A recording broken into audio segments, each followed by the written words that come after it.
I wonder what my dad thought when I appeared on the scene, really. I mean, I read a lot. I think the best my dad ever did for me was to leave me the hell alone.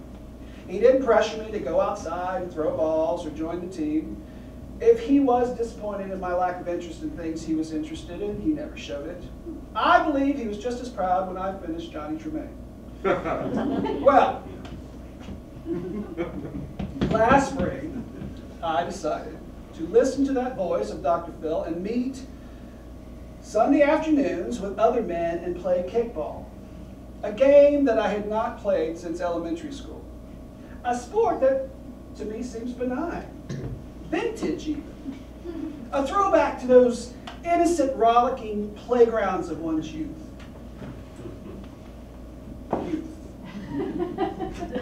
What the hell was I thinking? I mean, the humiliation of being picked last, dropping the easy fly ball, striking out with the bases loaded, people shaking their heads in the outfield, on the bench, that silent, furious sign language of those who despise your lack of skill. Now, this would be different. Gay men playing a friendly Sunday afternoon game followed by drinks and maybe a little dinner. How bad could it be? I thought baseball was horrible, but I found that kickball as brutal as a sport as they come. I mean, you kick the ball at people. How is that not brutal? When I came out many years ago, I thought there'd be this wonderful community of my GBLT brothers and sisters. Dinner parties with sparkling conversations, art gallery openings, beautiful weekends spent at tasteful homes on lakes, beaches, gentrified artsy neighborhoods, boutique restaurants with strange presentations, dill spreads on artisan crackers, acceptance, belonging. I would be sheltered from the aggressive and cruel world of Monday Night Football in the Wild Wing Cafe. Not true. No truer than all gay men have great taste for window treatments and throw pillows. You'd find if you entered the gay world that you'd be disappointed by how many sports farting, sex-driven, unhygienic, bad sofa-choosing shitheads there really are. Men are men, at the end of the day. However, it is comforting to know that there's really only one small thing that truly separates the gay man from the straight one. After the game in the shower, you might have sex with each other. Straight men have nothing on gay men in our competitiveness and sheer will to win. We are not immune to beer and wings. Finding one's power is one thing, but finding one's inner Fight Club caveman being is another. When I found that I was pretty good at kicking and catching that big rubber ball, I became a shit-talking, dirt-kicking goon. I began buying and drinking large-mouthed cans of light beer from brown paper bags, spitting and whining when the rules didn't go my way. Now, I have to say in my defense, I had some serious competition for the title of head asshole. Many calm, peaceful, and shall I say it, gentle fairies became red in the face, stomping little league dads, yelling, pointing, pouting. It was stressful. It was dreadful. It was exhilarating.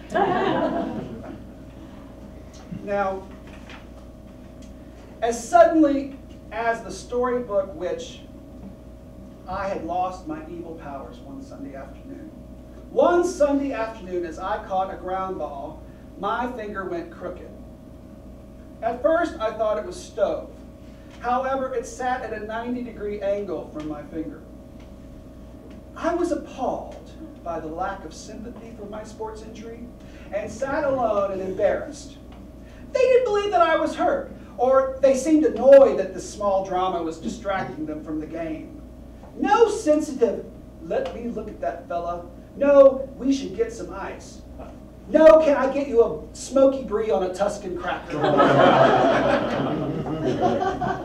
The feelings of playground shame began to creep over me. All over again. Wasn't I done with this? There I was, a 10-year-old boy benched, and I had put myself in that position. Again, I was just acting a part. To be honest, I tend to like aggressive men. However, I don't want to play on a field with them while a rubber ball is thrown at my head. It dawned on me at the end of the day that this was probably not my cup of tea. By Tuesday, I realized my finger was not getting better, and I had really done some damage. I went to the doctor, and by noon, I was scheduled for surgery to try to repair the tendons.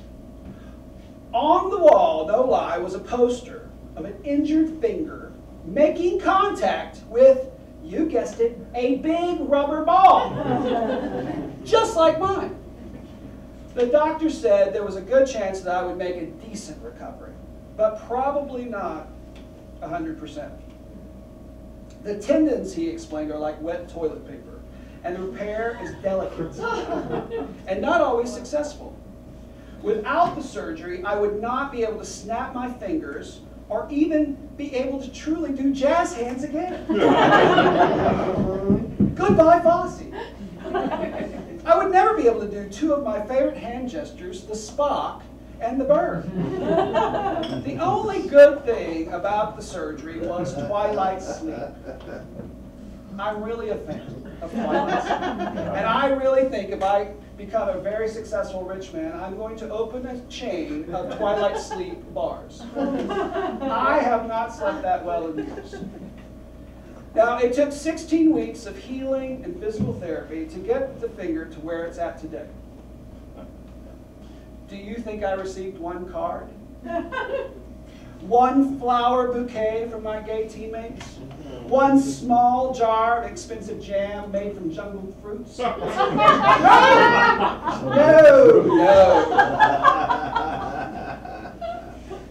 Like any other men, they acted as if it had never happened. Something that I am very familiar with. There are a few other scars. There is a scar that runs down my foot from when I was 7 and stepped on a piece of glass. A scar on my arm where my sister cut me. I dared her to. There is a 2-inch scar that runs from my front hairline towards the top of my head. When I was around 2 years old, I was bitten by a German Shepherd. The doctor told my parents that another 1/8 of an inch and I wouldn't be sitting here right now telling you the story. Or I might be sitting here drooling in a cup. There are some others. Most no one can see, if you include the heart.